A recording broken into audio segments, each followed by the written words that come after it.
A very good afternoon, everyone, and I welcome you all in this webinar on and behalf of ICMI Social Auditors Organization. And I also welcome Chief Executive Officer of ICMI Social Auditors Organization, our today's speaker, Dr. S.K. Gupta, sir. Welcome, sir, and a very good afternoon, sir. Good afternoon. Thank you. Thank you. So welcome all the guests to this edition of webinars aimed at building competency and capacity of social impact assessors being organized by ICMAI Social Auditors Organization. Thank you so much for joining. In this particular session, we're going to discuss and talk about the essential skills required for effective social impact assessment. Hello. So stakeholder engagement is a vital aspect of social impact assessment. Hello. In fact, some of you probably would have attended my earlier session wherein I discussed and talked about the importance and criticality and the tools and techniques of stakeholder engagement as part of the social impact assessment process.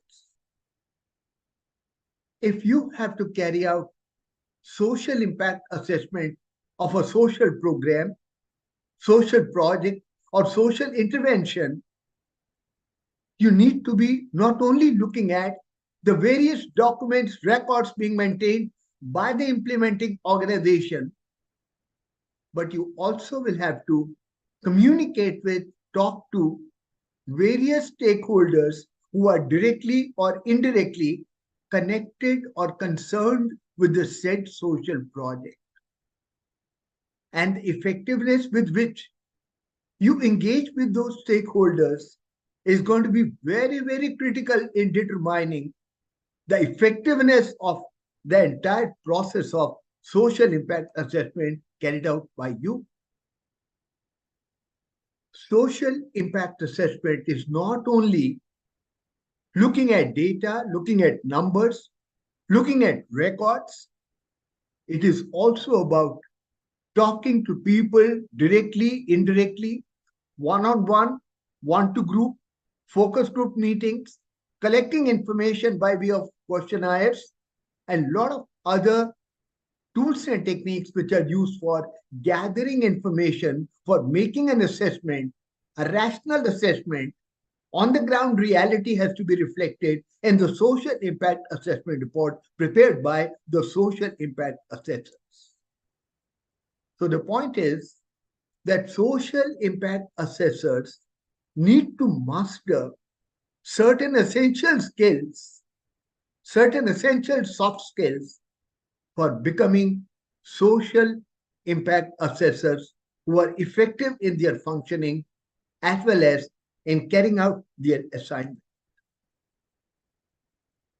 So the first aspect is, like any other project, if you get an assignment of social impact assessment, that is also kind of a project.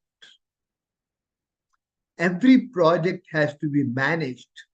Every assignment has to be managed. And that's where the management skills or the managerial skills are going to be very, very vital and very crucial in your array of skills and competencies that you must build as social impact assessors. What is management? There are lots of books, research papers. We define management in very many different terms and words. But simply stated, management is a way of life. It is all about how you live your life at the individual level, as well as how do you function professionally in various assignments that you have to undertake, and complete. It is an art and science, both put together, of getting work done through and with people. That's what management is all about. It's about working with your team members, guiding them all through as a leader, and finally getting the task accomplished with people as well as through people. Both the terms are important. Yes, you are the boss, you are the manager, you have to get the work done from the various subordinates and support staff that may be engaged with you in a particular assignment. But then only giving directions, only providing supervisory guidance is probably not going to be enough. You also will have to work along with your team members on the ground. You will have to rub shoulders along with your other team members. That's where the statement says management is the art and science of getting work done through people as well as with people. Any project, or for that matter, a social impact assessment assignment, requires all the different facets of management to be used and applied so as to ensure that the work is completed in the most satisfactory manner. The key aspects of management are planning, organizing, coordination, decision making, monitoring, and control. Any assignment that you undertake, planning is one of the first aspects and perhaps the most critical aspect of any work, any job, any assignment that you're going to carry through. It is said that a job is already half done if it is well planned. Many a time, we are not able to execute an assignment successfully only because of the lack of adequate and rational planning right in the beginning of undertaking a particular assignment. Planning is very important. How exactly you're going to go through various aspects, various dimensions of the assignment, which includes meeting up with the NGO organization, collection of data, analysis of data, interpretation of data, interacting with various stakeholders, and finally preparing a social impact assessment report. Everything has to be planned right in the beginning. You must have a blueprint of the actions that you propose to take with a view to executing the assignment relating to social impact assessment. The next aspect of management relevant for social impact assessment is organizing. You have to organize various resources at your disposal. You have to allocate responsibilities to different people working with you in team.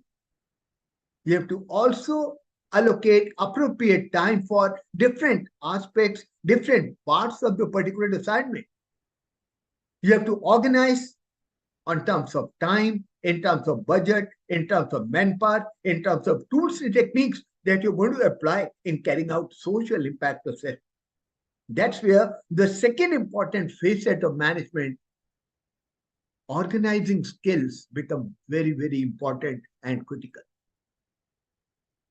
It is said that even though all these 5, 6 different aspects of management are equally important, but coordination is the essence of management, the most critical aspect of a manager's job. How well you are able to coordinate all the different parts of the particular assignment, including all the resources which are deployed. You must have and you must master the skills of coordination. How do you harmoniously adjust your workflow? How do you allocate appropriate team member for carrying out a particular part of the assignment? This is all part of your coordination efforts.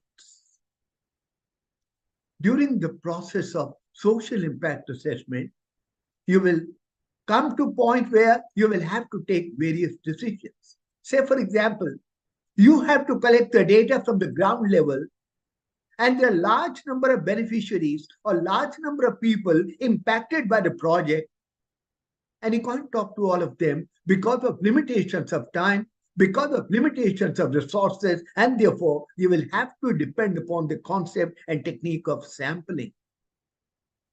Then comes the question, how large should the sample be?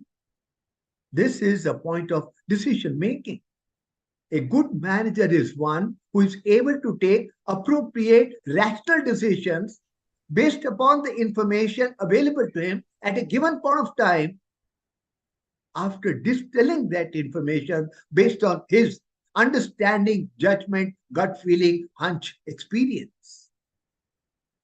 Monitoring is yet another important aspect of a manager's job. You are responsible for executing a particular assignment, and the work has already probably started. Therefore, you must continuously monitor the progress of the assignment against the timelines that you would have set right at the stage of planning the assignment. To what extent you are in line with your time schedules, in line with your resource utilization, and if there are any deviations, you have to again go back to your function of decision making, take a decision, change your course of action, deploy some other person to handle a particular aspect of a particular assignment, because it may not actually be meeting the time schedules or the deadlines. That's where the monitoring comes into play very, very effectively. And then, of course, you have the aspect of control. A good manager is one who controls the entire flow of activities involved in execution of an assignment. That's where the manager really exercises his authority, exercises his control over different aspects of the execution of an assignment, and that makes it for a complete array of the managerial skills which are very, very vital for all social impact assessments. So that's the first aspect I want to talk about, that all of us have huge experience working with different clients, working with different organizations. The point is, we all need to now put them together while executing an assignment pertaining to social impact assessment. After management, which is kind of a genetic skill that we generally talk about, let's move on to certain specific areas of essential skills required for effective social impact assessment. We're going to talk about soft skills for success. The first important soft skill, and the most critical one, is the ability to be able to communicate effectively with other people. And generally, we think that communication is all about talking. How good you are as a presenter, how good you are as a center of information, how well you can talk to people. But believe me, besides being a good communicator, besides being a good initiator of a communication, you also got to be very, very good as a listener. Communication will become effective once you master the skills of communication from both the ends, that is, at the starting end, when you communicate with certain other people, and also at the other end, when you listen to their feedback, when you listen to their response. That's where the communication loop is going to be finally closed, and which will help you in carrying out your social impact assessment assignment. Communication skills are very, very vital in today's world. That's because the times when each one of us used to work in organizations as an isolated individual, those times are over. Maybe this was true 30 years back, 40 years back. But today, the kind of organizational setup that we have, the kind of organizational culture that we have in MNCs as well as Indian organizations, it's all about collaboration.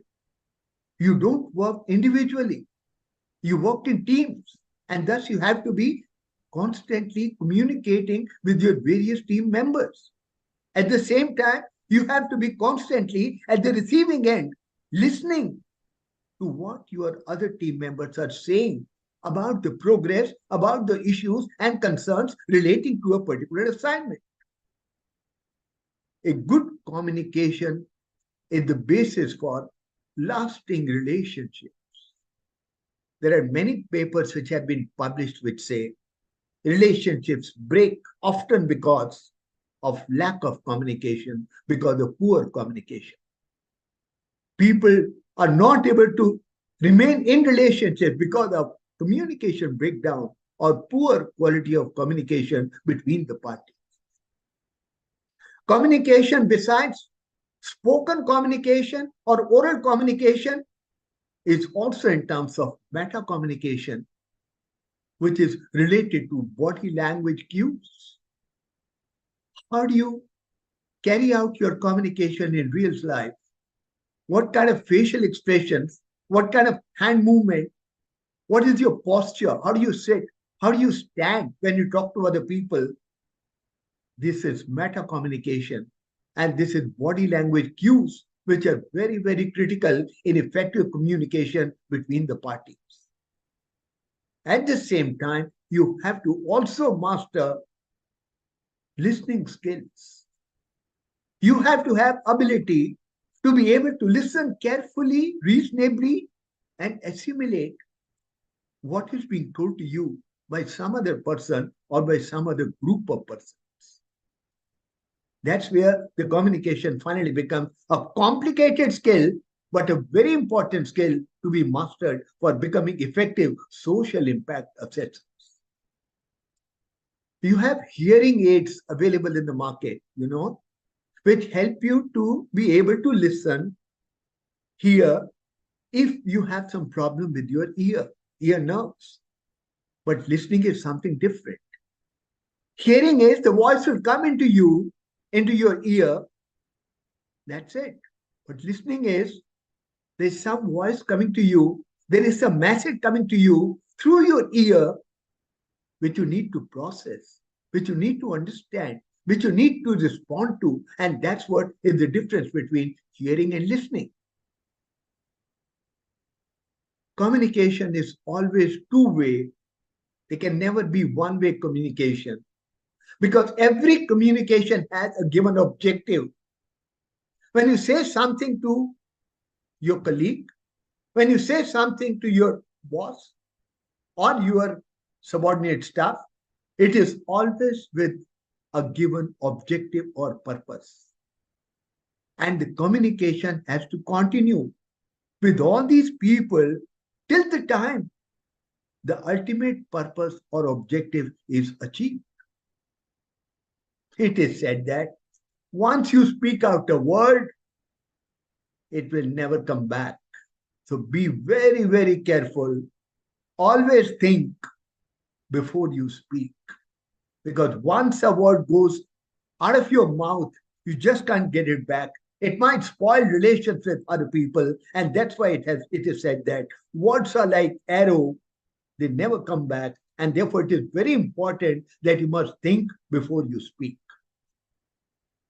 So I was talking about meta communication, which is all about non-verbal communication. And there is a communication model which describes the entire process of communication, which says that only 7% of what you want to communicate takes place through words. How carefully you choose your words while communicating is very important.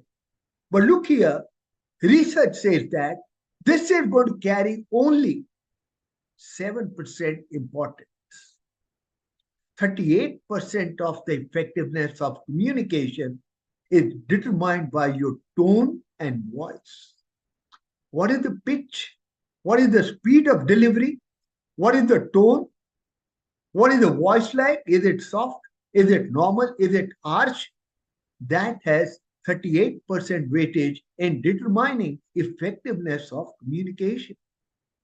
And look here, the balance 55% of the effectiveness of communication is determined by the body language, the facial expressions. When you were saying something to your colleague, what kind of a facial expression you were wearing on your face? What was your body posture? Where were your hands? How did you hold your pen? How did you sit in a chair? How did you stand up? All these are the body language indicators which ultimately determine the effectiveness of communication by a person to another person. Body language is non-verbal. You speak something, yes, those are words coming out from your mouth, but body language is all about what is your facial expression, what kind of gestures you are making, what kind of eye contact you are making with the recipients of the communication. And believe me, even such a small aspect like what is the distance between the speaker and the audience? Is it 4 feet, 6 feet, 15 feet, 20 feet? Even that ultimately matters as to whether communication is going to be effective.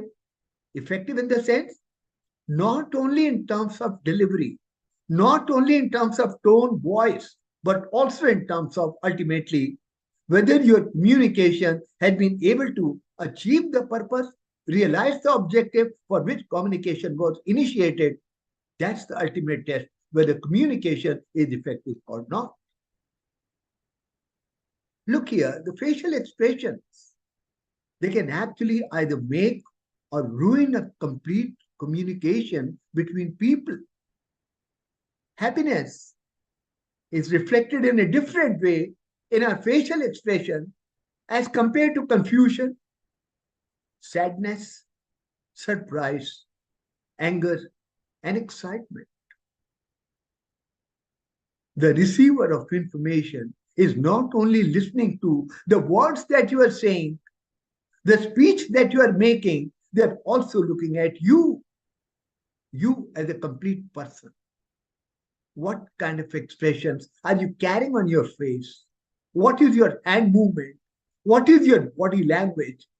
How you are standing? Are you tilted towards the desk or are you standing straight? Where are your hands? Have you put your hands in the pocket of your trouser? If you are sitting, are you sitting cross-legged? Are you sitting straight? Are you drooping on the table?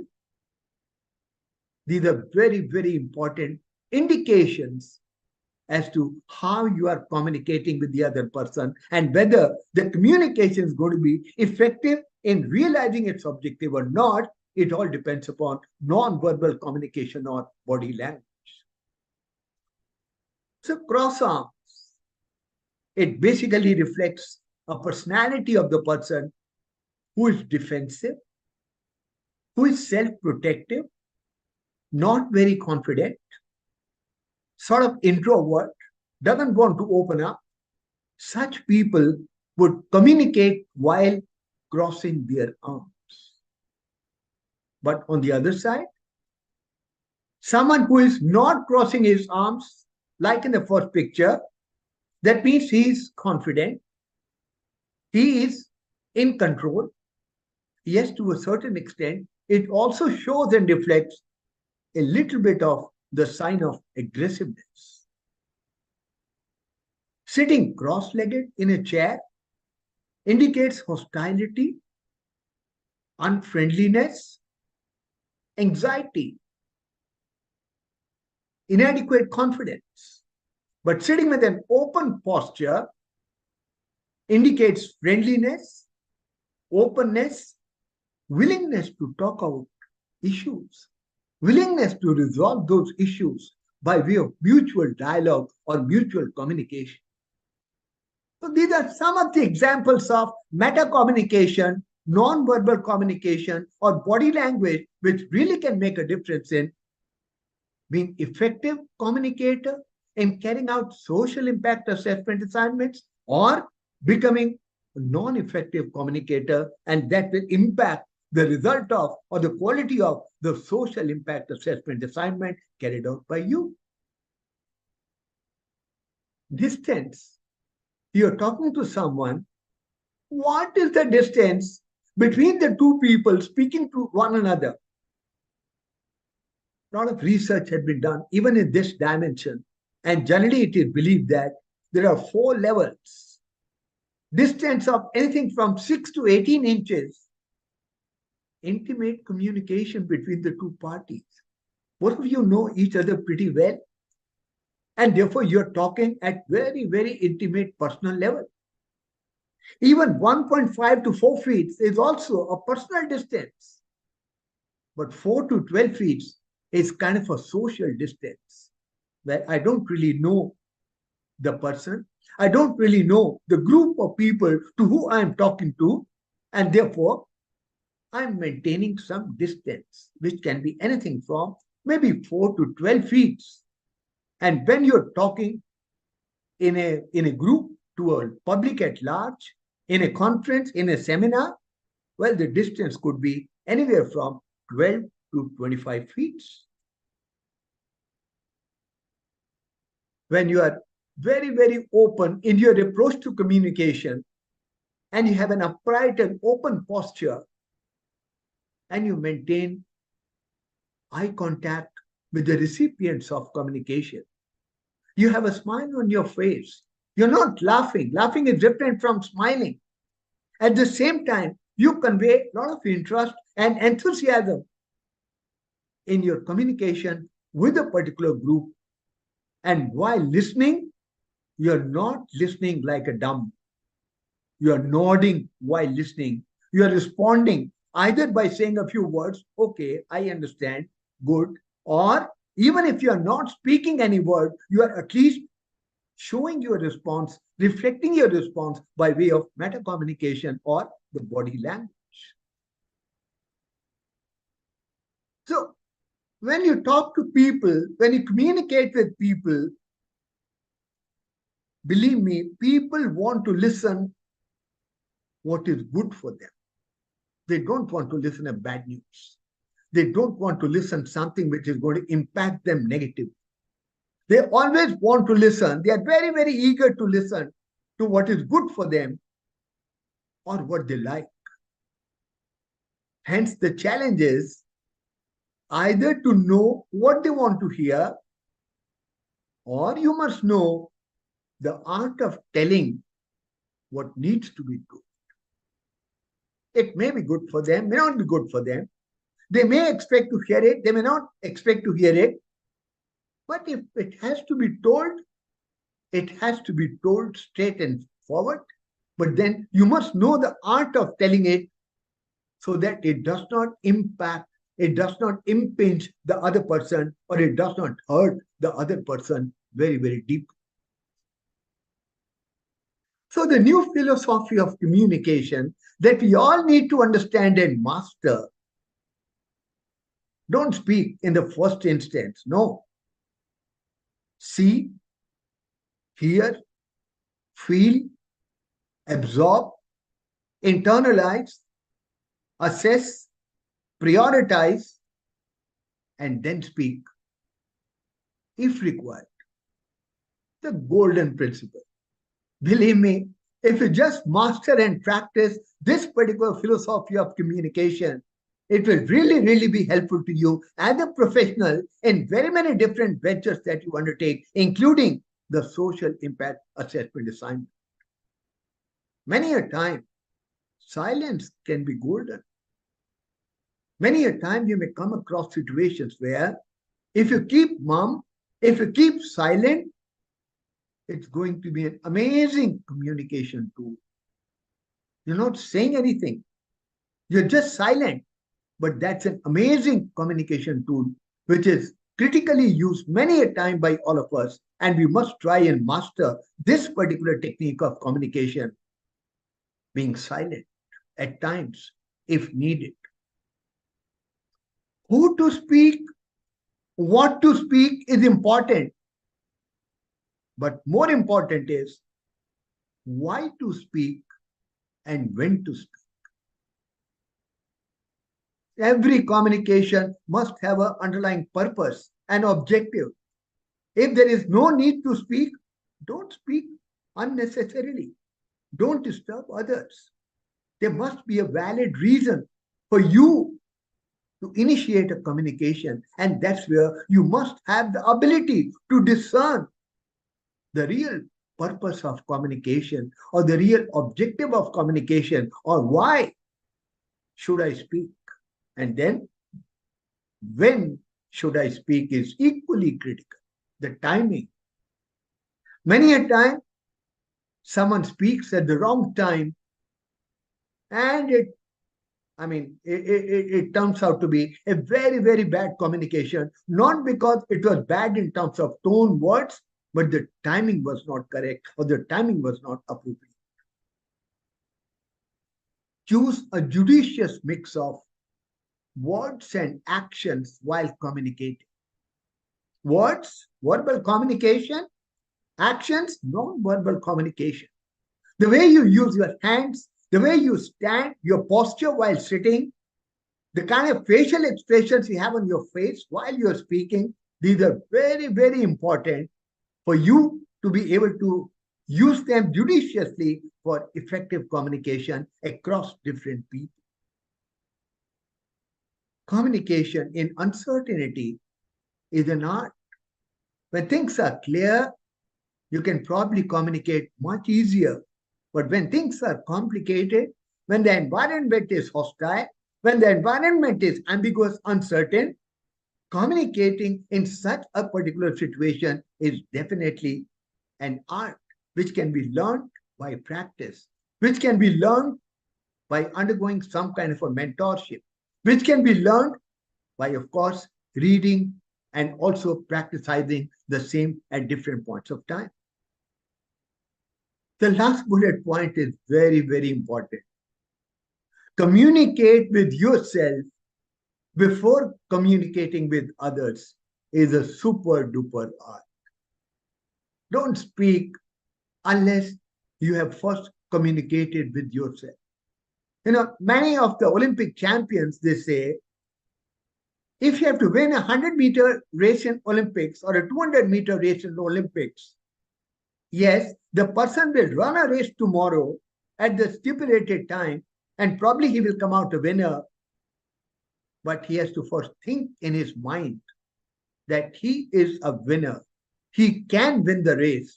He must communicate with himself for that matter, and then come onto the ground well prepared, very, very confident, and then he will turn out to be a winner. You first win in your mind, then you win on the ground, on the field. Similarly, if you have to communicate effectively, first communicate with yourself, then communicate with the outside world. These are 7 basic C's of communication, a kind of a communication checklist. Your communication has to be very, very clear. Avoid complex words and phrases. Avoid jargon unless you are talking to people who are technically qualified to understand all your words that you are using, and make your objective of communication very, very clear right in the beginning so that the recipients of communication will take your communication in the right earnest. Next principle is concise. KISS, K-I-S-S. Keep it simple and short. Keep it clear to the point. Avoid unnecessary words. If you can communicate something, say in 250 words, don't stretch your talk. Don't stretch your communication to 500 words. Be done with within 200 or 250 words. Keep it simple and straight. Your communication must be concrete. Be specific. What do you want to say? Don't dilly-dally. Don't go here and there. Your communication should not be vague. You must support your message with the help of facts and figures. People will take it more seriously, and the purpose of communication would be served better if you're talking and conveying your message with appropriate facts and figures. Your facts and figures at the same time have to be correct. They have to be double-checked. They have to be reliable. Otherwise, it will lead to a situation of mistrust amongst the parties. They will say, you just throw these numbers. I don't know where you got these numbers from. These are not facts. These are far from true.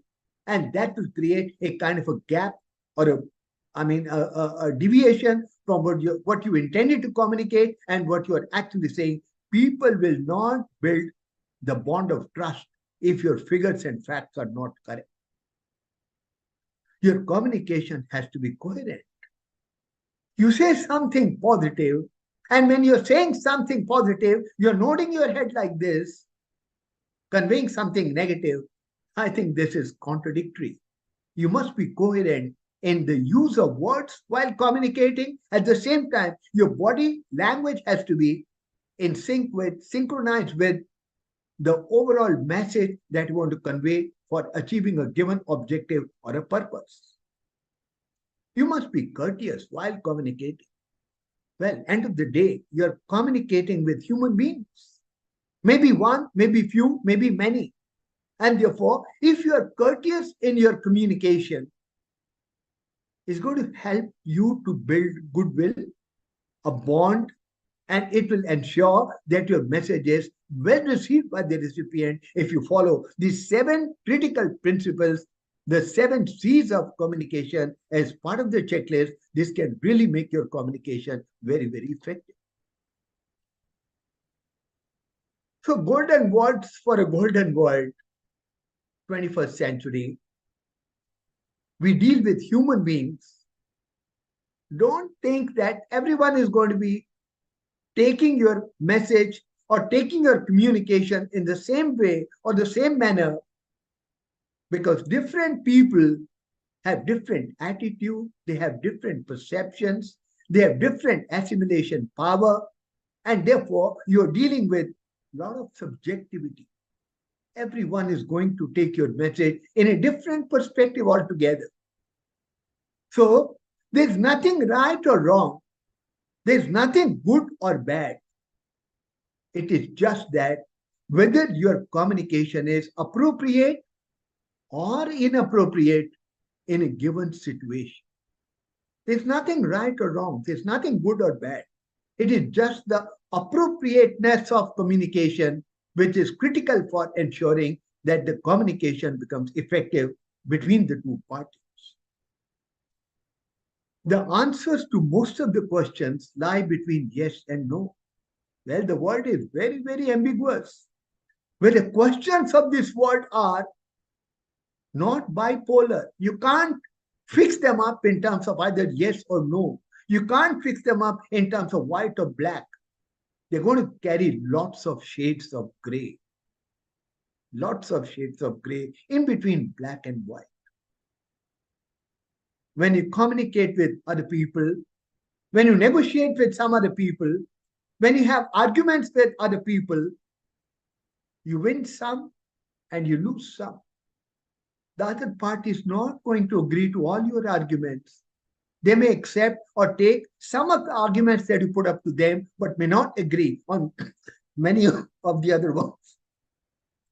So when you are in a communication architecture framework, you win some arguments and you lose some arguments. You are always in a queue while you are communicating. There are some people ahead of you and some people behind you.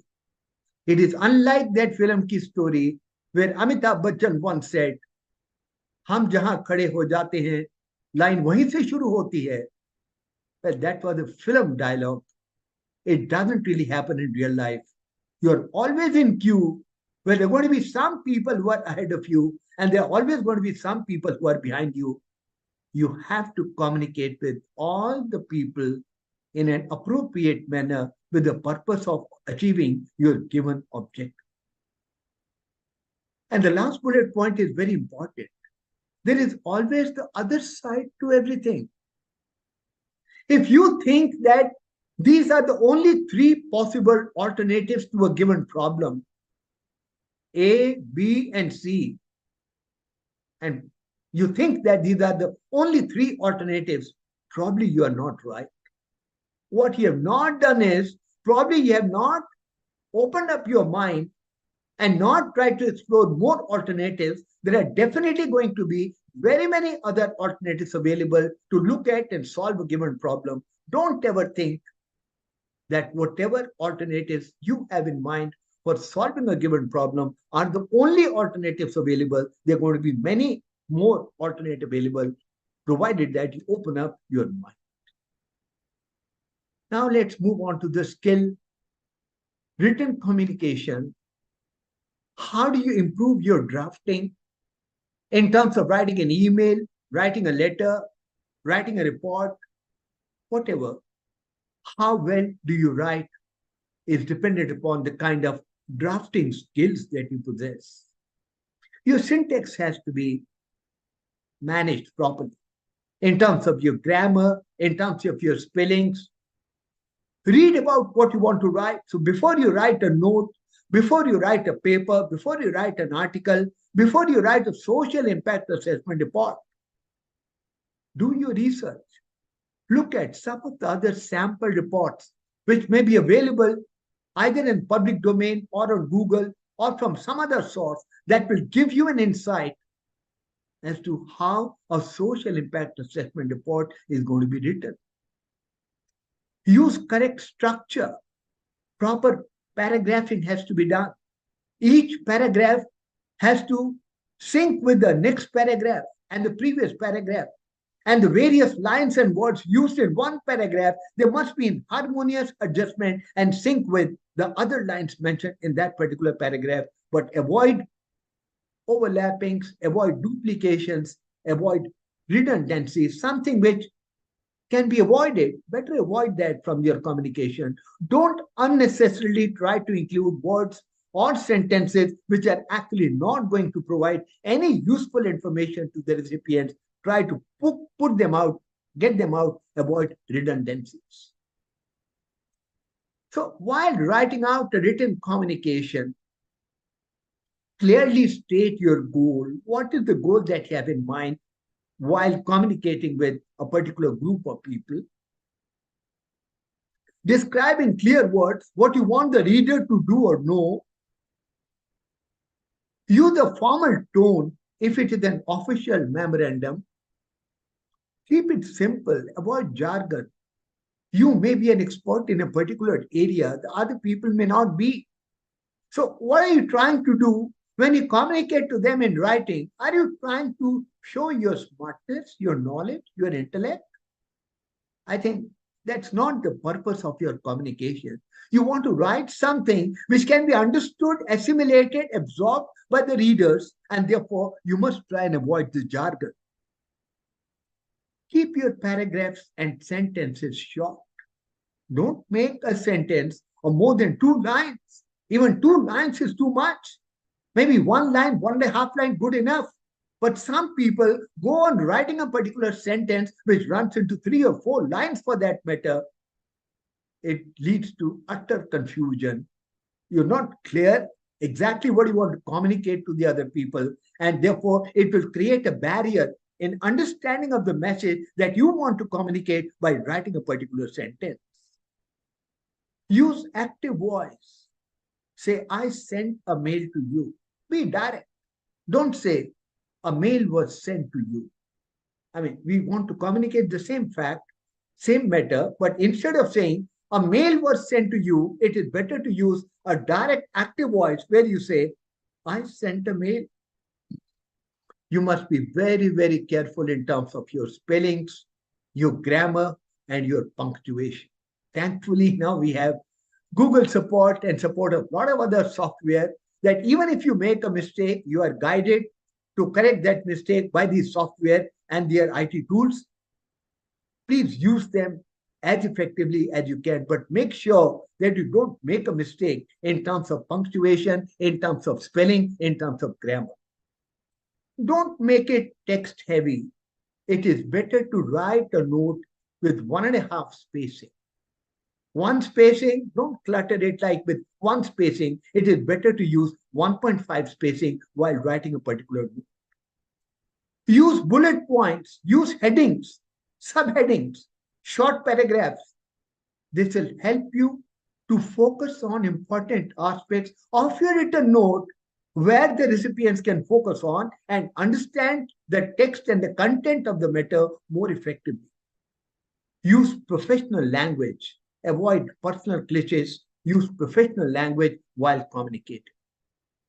So once you have written a content or a note, don't immediately press the send button on your Gmail. Please read your write-up, read your email at least once. But my suggestion here is at least twice, over and over again. Ideally twice, at least once. It will help you to identify the mistakes. It will help you to improve upon the tone of the communication so that its objective will become more clear and it will be more effective in terms of communication as well. You must be creative with language.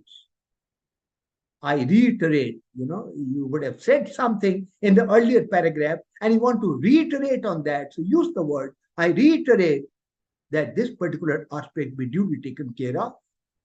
I'm hard pressed for time. We embrace diversity and inclusion. Pecuniary penalties use creative language and creative words which convey the right meaning. If you're writing your message in English, English has a very, very wide array of vocabulary and words. Every year, 9, 10 new words get added to Webster Dictionary, Oxford Dictionary.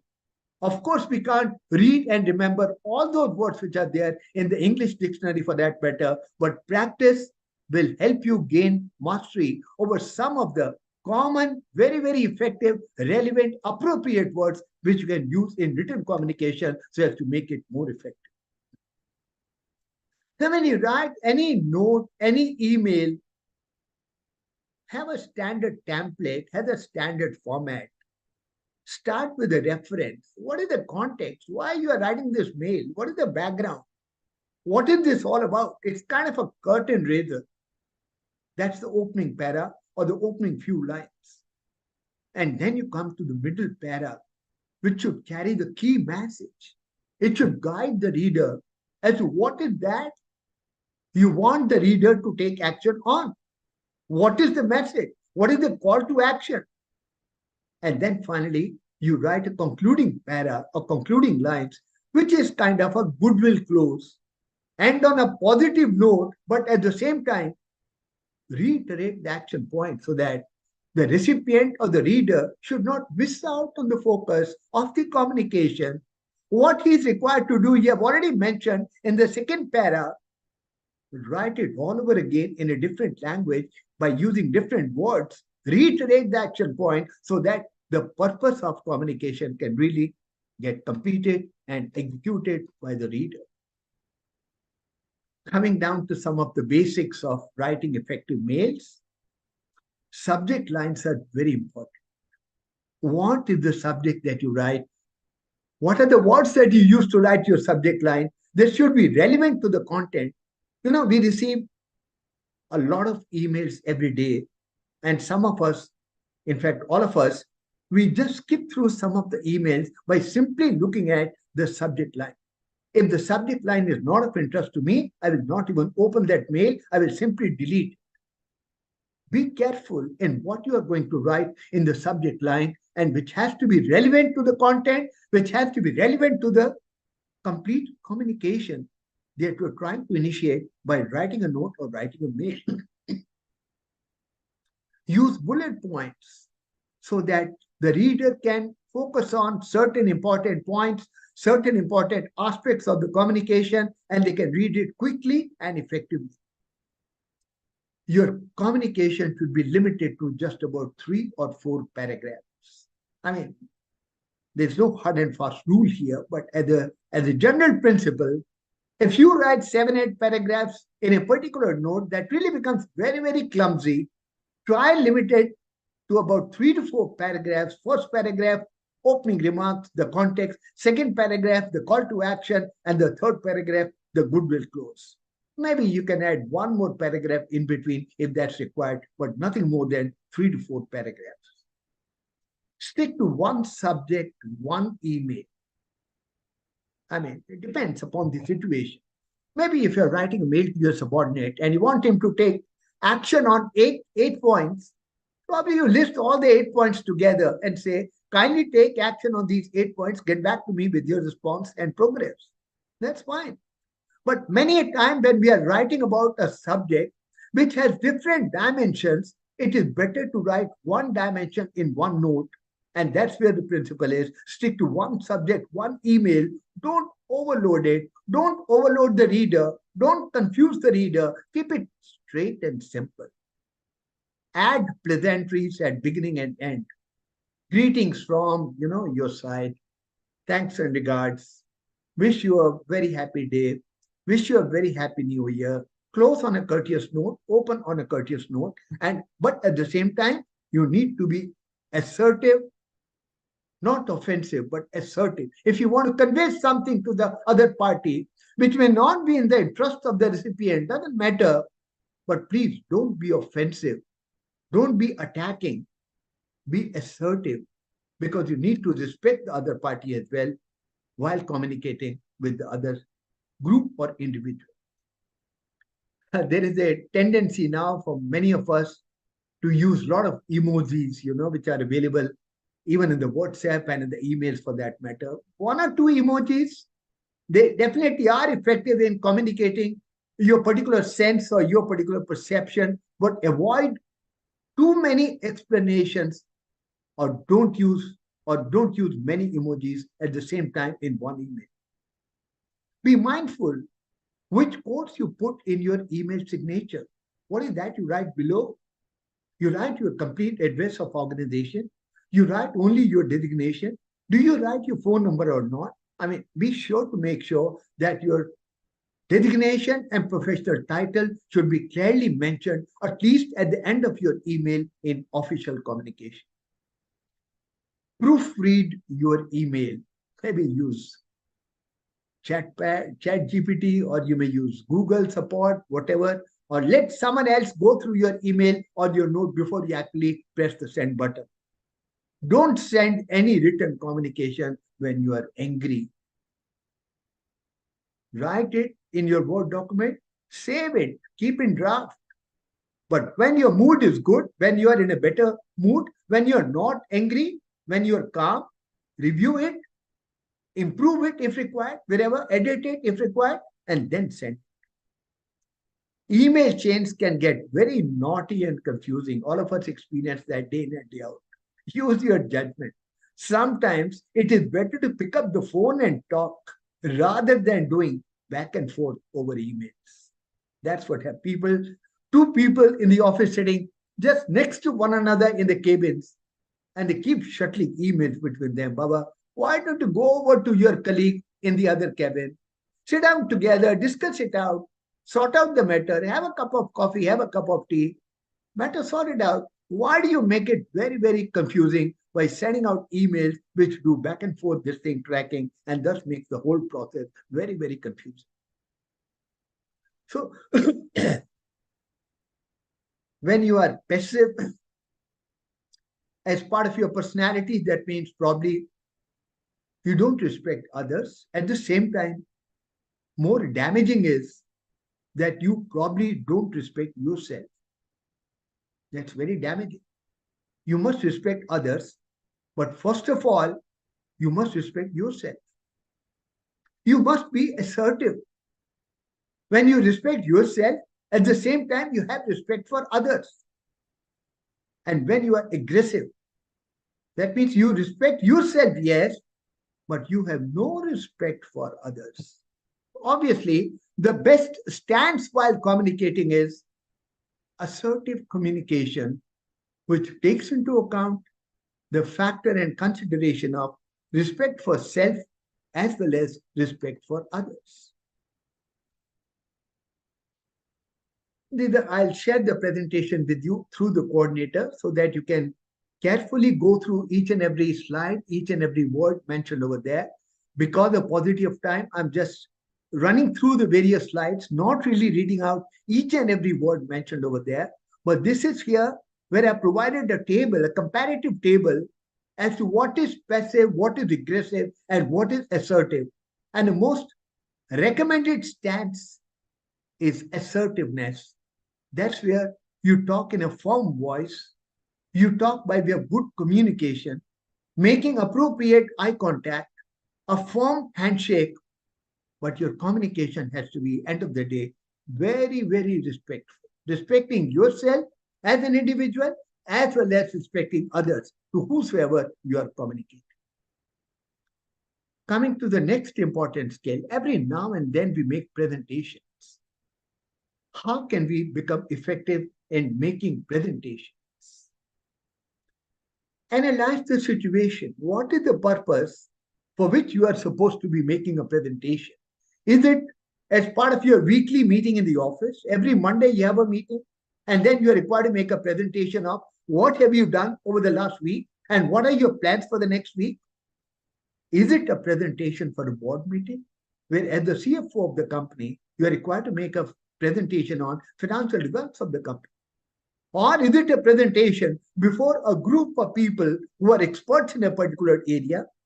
You must identify what is the situation, what is the context, what is the purpose, because every presentation has to be tailor-made, specifically architected by focusing on a particular situation or purpose.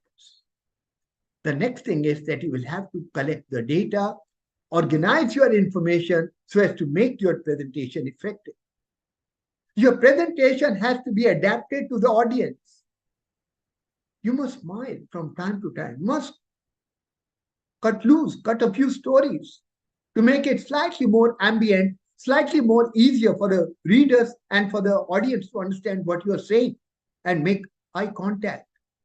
Many of us, when we do presentation, we start looking on the sky, on the upside. You must maintain a direct eye contact with the audience. That's where your presentation will be well understood and well taken. When you are making a presentation, you must show passion, not aggressiveness, but passion, enthusiasm. You're happy making this presentation. You're passionate about what you're talking to the other people. Your passion and your enthusiasm, it must get reflected in the way you make a presentation in terms of your tone, in terms of your voice, in terms of your modulations.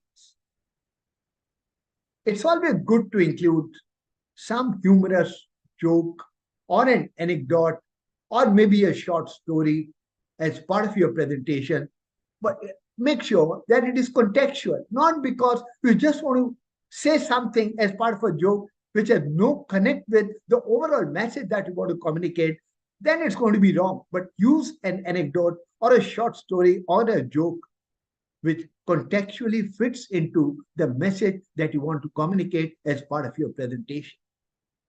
Master your delivery. Well, presentation making is an art. You can learn it, but you can master it only by practice. Once you have done about 10, 15, 20 presentations, slowly and slowly, you will keep on improving. With every presentation that you deliver, you will start gaining mastery over your presentation. That's where the audience, when you stop, they will be still wanting more from you. That's the kind of mastery that you must develop in terms of your presentations. How do you do that? You learn that by reading certain books. You learn that by looking at the videos, but more so, you learn the trick by practice speaking. Overcome anxiety. Many of us have anxiety when we are asked to make a presentation. Well, there can be very many different ways in which an individual can calm himself down. But I think the breathing exercise suggested by the various postures of yoga can be very, very important and effective in controlling your anxiety before and during your presentation. How to make an impact in your presentation? Speak slowly. Well, what is slow? What is fast? It all depends upon the purpose of presentation, the time available to you for making that presentation, the content that is required to be covered within the given time, and also the competency of the audience. All these factors will decide as to what is slow and what is fast in terms of your making presentation delivery. But as a general principle, you should not be so fast that you miss out on certain words. You must be very, very lucid, very, very clear in pronunciation of each word. At the same time, the pace of your presentation should also not be very, very rapid. You must repeat key words and phrases so that people will remember them even at the end of the presentation. You must be very, very clear in your presentation. You must use visuals, showing a clip, showing a film of about 1 minute, 1.5 minutes, 2 minutes in between to support a point that you are making is very, very useful technique that we are using these days while making presentations. Communicate with body language. Besides the words that you are uttering through the microphone, use your body, use meta communication for effective communication between you and the audience. Follow the 10, 20, 30 rules. If you have got a 20 minutes time to make a presentation, there should be not more than 10 slides, and you must keep the font size at about 30. And you must have at the most just about 5 to 6 bullet points per slide. Otherwise, it looks and becomes very, very clumsy. Ideally, font size should be 30, but it should not be smaller than 24, while the headings can definitely have a bigger font size. Avoid italicized fonts. I mean, become difficult to read them. Keep the font straight. Don't italicize. Keep the font straight. Not more than 6, 8 words per line. One thought per line. And going down to the specifics, not more than 6 words per line. And not more than 6 lines per slide. And there's nothing hard and fast over here. These are just recommendations, guidelines given by some of the experts, which I'm sharing with you. You can have 7 lines, you can have 8 lines, no issue at all. You can have 8 words per line, no issue at all. But these are some basic guidelines. Don't have 20 words per line. Don't have 20 lines in a slide. That's what is the message which I want to convey out here. So you can use a dark background with light text, or you can go other way around. You can use a light background with a dark text. I mean, depends what kind of audience you're talking to or what is the style that suits you best. Go for the color mixing. Don't use all caps. Caps may be used only for the titles, but don't use all caps in the overall content of your presentation. Prepare broad headings and put them on the slides. What is the slide going to talk about? One slide must convey one particular message, and it must also be carrying a particular heading, a broad header. Run through the slides in your mind. Don't read each word that you have mentioned on the slide while making a presentation. Better do your homework. Remember some of the words that you put there on the slide, maybe not the entire line, but some of the key words, so that even just by having one single glance, you can talk about that for about 1 minute, 2 minutes without further looking at the slide. Develop that kind of an ability, and that requires running through the slides in your mind. Follow structured presentation rule. Avoid last minute rush. If you have a presentation tomorrow, it is better that you finish your presentation 2 days before so that you have ample time to go through that time and over again. If any improvements are required to be made, you have sufficient time to do them. So finish your presentation preparation at least 2 days before the day when you are required to make a presentation. Of course, a glass of water somewhere near to you, definitely a good idea, because that will help you to calm down as well as, soothe your throat and soothe your nerves also. Another important skill required for effective social impact assessment is that of emotional intelligence. We talk about IQ, intelligence quotient. That means how intelligent a person is. But you also talk about emotional quotient, that is emotional intelligence. Emotional intelligence is all about self-awareness. How well do you know yourself? Yes, yourself.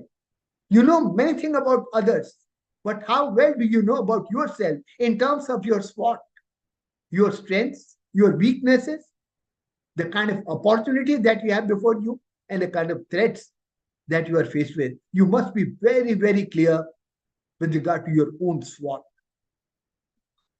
Emotional intelligence also refers to the kind of passion that you have for doing something, the kind of motivation, enthusiasm that you have for doing a certain particular aspect of a job. It also deals with empathy. It's not antipathy. It's not sympathy. What we are talking about here is empathy, which is putting yourself in the shoes of the other person. Think it from the perspective of the other person. When you are communicating, think it from the perspective of the listener, the audience. And for that matter, you must also have and develop social skills.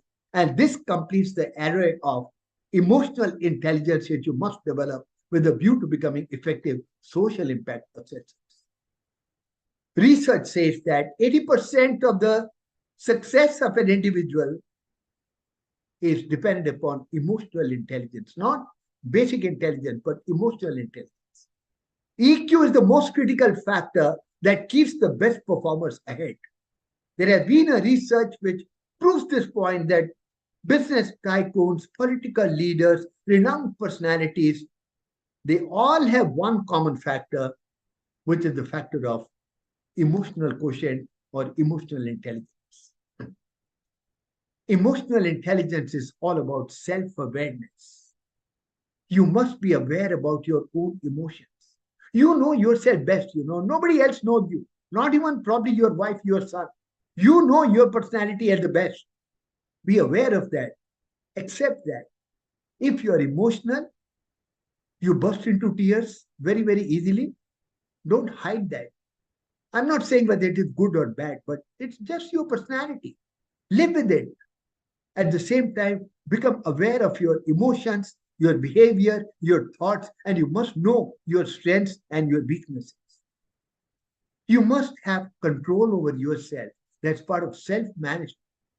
Managing others is important as a leader, as a manager, but managing self. Control your impulsive feelings. Control your emotions, behaviors. Take initiatives. Don't only stick to the job which is assigned to you. Always be ready to take up something new that will help you grow and progress faster in an organization. You must follow on your commitments. Be a committed person. Deliver what you have committed. Otherwise, people will no longer trust you. Adapt to changing circumstances. You must be socially aware. You must also understand emotions, needs, and concerns of other people. A very, very important aspect of the essential skills required for social impact assessment. When you will go to an NGO, meet up with the village people, you must have the ability to understand their emotions, their needs, their concerns. You must make them comfortable while talking to you and recognize the power dynamics in a group or organization. You must have the ability to build relations and sustain relations. Making a friend is easy to many people. Making a new friend is difficult for some of us. Maintaining a friend, continuing that relationship on a sustainable basis is still very, very challenging. You must have the ability to develop and maintain good relationship, and communication in that can really help you out in keeping a constant connect with the other person and building your relationship on a sustainable basis is really going to be helpful. As I said in the beginning, communication is not a one-way process. It's a two-way process where one person will speak to another person or a group of people. How effective the communication is going to depend upon the effectiveness of listening by the other person. When you will go to the villages, when you go to the grassroots level to carry out social impact assessment, you're going to talk to a lot of people from different strata of society, from different background, different diversity. You should be able to appropriately listen to the kind of feedback they're going to give you, to kind of things that they're going to tell you. And that's where the listening skills are very, very important to be mastered. So what are the effective listening skills? Face the person squarely, directly. open. Look into his eyes, look into her eyes. You must have an open posture. Be open to receiving whatever communication is being given to you. Whether you like it, don't like it, be very, very open. You must maintain a balanced eye contact, and you must be relaxed while listening to a communication given to you, provided to you by someone else. Good body language can put others at ease. You must be smiling many a time during your conversation or while you are listening, and you must note if you just keep like a dumb, the other person will not know whether his communication is being absorbed by you, understood by you or not. You must nod your head. You must say, okay, thank you. Yes, good. I understand. You must maintain an open, friendly, confident posture, and you must also maintain eye contact, but don't stare into the eyes of the other person, but still maintain a good eye contact.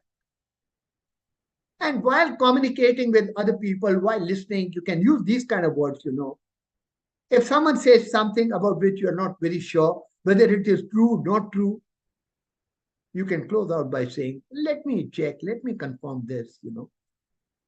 Then if someone has said something and you're not very clear about that, in order to understand that properly, probably you can use a sentence.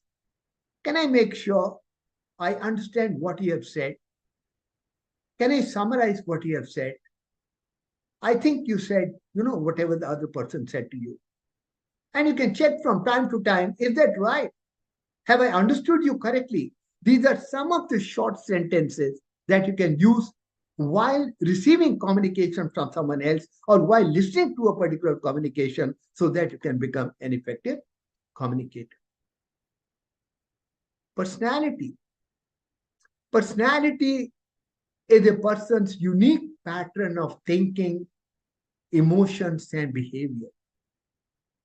Every person has a different personality because each one of us have different emotions, different background, different thinking pattern, different behavior. It's a blend of talent, values, hopes, loves, hates, and habits. It's a very complex word for that matter. What is personality? Personality is a mix of talent, values, hopes, loves, hates, and habits. Personality can be predictable.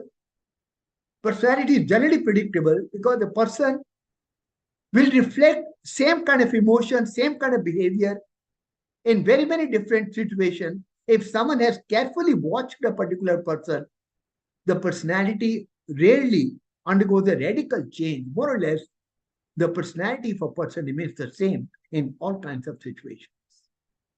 So personality is closely related to traits. It is affected by learning. It is affected by social situations. Like there are many examples. A person, when he is with his friends, is very, very passionate, very, very enthusiastic. He talks a lot, laughs a lot, everything. But when the same person is put in office meeting, he doesn't even utter a word.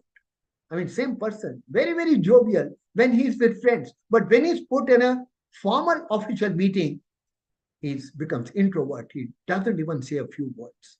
So it is affected by situation also. And personality also relates to how people perceive themselves. Psychology of personality. Who are you? I mean, uh, Swami Vivekananda, when he went to his guru for the first time, he went to his hut, he knocked on the door, and he said, from inside, his guru said, who are you? And Vivekananda then replied, this is what I have come to understand. I don't know who am I. This is what I have come to understand. So it's very important to understand you. You know what others are. You know their behavior, emotions, feeling. But are you aware about your own behavior, own aptitude, own feelings? That's the critical aspect. You must have high esteem. You must be confident. Why not? You must be self-respecting. Don't have low esteem, which is connected, correlated with negative self-evaluation that makes you insecure. You must have genuine esteem. Every person in this world has certain strengths and certain weaknesses. Nobody is free from weaknesses. Everyone has some good points, bad points. That is the genuine esteem. Accept your bad points, accept your weaknesses, try and work to overcome them to the extent possible, but at the same time, try to leverage your strengths to gain and fulfill the objectives of your life, including your professional objectives.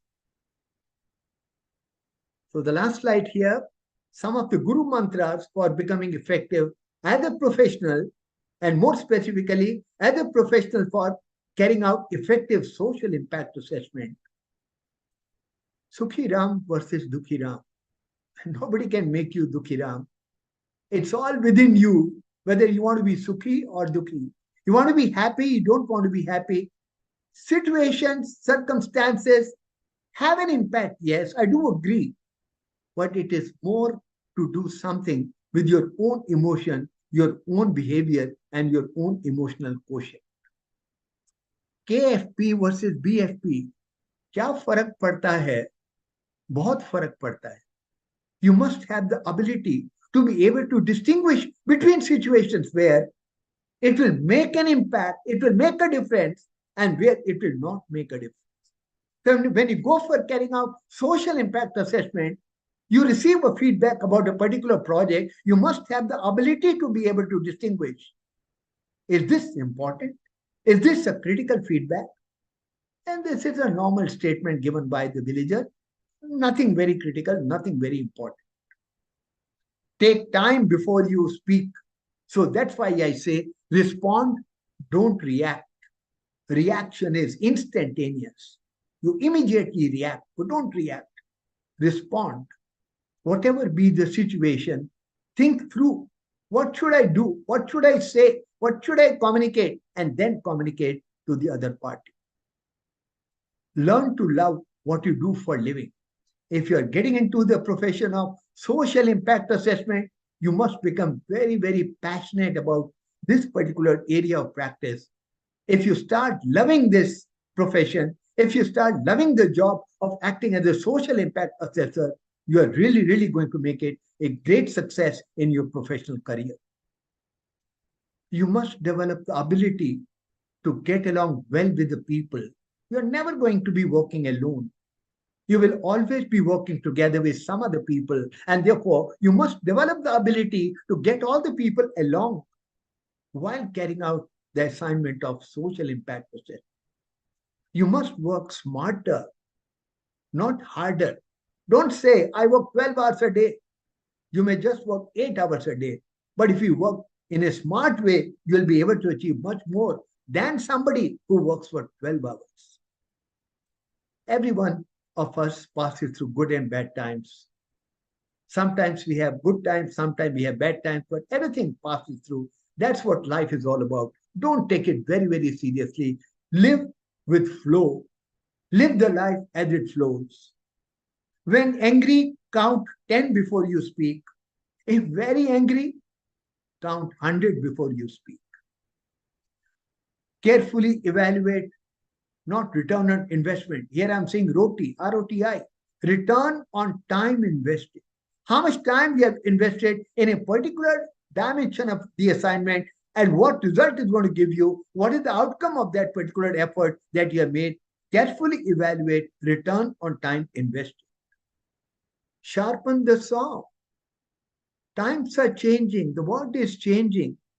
You need to learn, you need to relearn, you need to unlearn, you need to learn new skills with a view to staying relevant in this very, very volatile, dynamic 21st century. I think the value system is very, very critical. You must cultivate the habit of being honest. Honesty is not only about money matters, honesty of thought, honesty of commitment, honesty of action, honesty of purpose is all what you need to focus on. You need to be creative to develop solutions to various problems which are arising in this world, including that you will face while carrying out social impact assessment. One should not be deterred with the failures because you don't fail or win. In my perception, you either learn or you win. If you fail, you learn a lot. And that experience is really going to help you in your subsequent assignments in life. So you either learn or you win. You never fail or win. You learn or you win. These are some of the Guru mantras for becoming effective as a professional and also becoming effective while carrying out social impact assessment. So thank you very much. That's where I close my formal presentation on essential skills required for effective social impact assessment. I'll be very pleased to answer some of the questions, any queries, any observations that some of you may have. I will definitely share the presentation to all of you through the coordinator, which you can carefully go through each line, each slide. I just rushed through the whole presentation, not going word by word for that matter, but it will be useful for you to spend some time and run through it all over again at your leisure and try and understand the basic context and the basic message that I wanted to give through this presentation. Thank you so much. Any observations? Doctor Gupta ji नमस्ते जी sir. Actually आपको 3 presentation including this one is awarded. I will send it across, sir. I will send. And another 2 days program, Yes, program, one presentation also missing. Oh, I'll send it. Advise your secretary. Sure, Okay. sir. I'll Thank you for your time and nice presentation. Namaskar, Dr. S.K. Gupta ji. This is Rakesh Chaudhary speaking. Yes, sir. Yes, sir. Achha, I wanted to introduce something which is very important for social impact assessment. Social intelligence is one of the indicators which is very important. Absolutely, sir. Very important, sir. Very important. Yeah. And I think we can have a separate session on social intelligence. That's very, very important aspect that you have given. I've written a few papers on that already. I will convert that into a presentation, and maybe within next 3, 4, 5 days time, we can have another session on social intelligence. Very, very important. And secondly, we can also introduce social impact assessment documentation also. Yes, sir. Yes, sir. That is I've noted down, sir. I've noted down, sir. We will organize a session on social audit documentation. I've noted down. Okay, sir. Thank you. Thank you very much. Thank you so much. So thank you everyone for joining us for this webinar. Look forward to your joining us in future seminars